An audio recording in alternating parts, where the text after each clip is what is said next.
El consistori de Sant Pol de Mar va tancar dijous passat l'any 2017 amb un ple extraordinari. Les forces polítiques del poble van tractar diferents temes, com ara la modificació de la taxa de prestació de serveis dels cementiris locals, que va quedar aprovada per majoria absoluta, la modificació dels complements salarials dels tècnics de cultura, que va comptar amb 2 vots positius, una abstenció i un vot en contra, o la moció d'adhesió al manifest de Som Escola. En un ple que va durar poc més de 25 minuts, el consistori va mostrar unanimitat a l'hora de votar la gran majoria d'afers que es van presentar. Un dels més polèmics va ser la modificació de les retribucions complementàries dels tècnics de cultura, joventut i educació. El grup municipal d'Esquerra Republicana va criticar la pujada de sou dels treballadors de l'Ajuntament sense un estudi previ, anunciant el seu vot negatiu.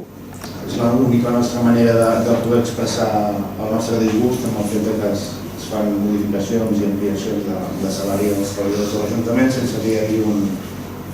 un estudi de revolució de llocs de treball.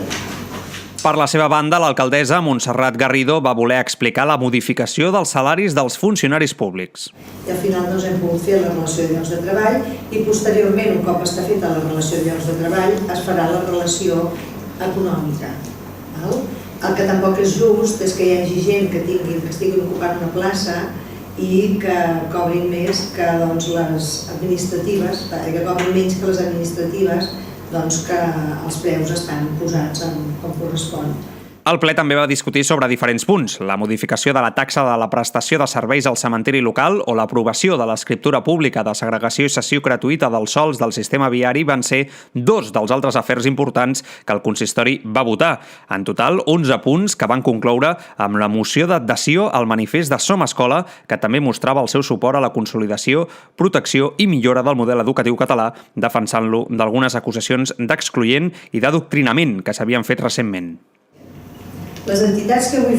formem Som Escola, representants de l'àmplia pluralitat d'actors i de sensibilitats del món educatiu, social i cultural de Catalunya, creiem necessari reforçar el treball conjunt per a consolidar, protegir i millorar el model educatiu català, patrimoni de la nostra societat i garantia per al futur i la igualtat d'oportunitats dels infants i joves i per la cohesió social del país. El text va comptar amb els vots favorables de tots 4 grups municipals. La signatura conjunta del manifest va ser l'últim exercici del ple del 2017, un any que ha evidenciat una gran harmonia política i que ha deixat un balanç molt positiu per l'Ajuntament de Sant Pol de Mar.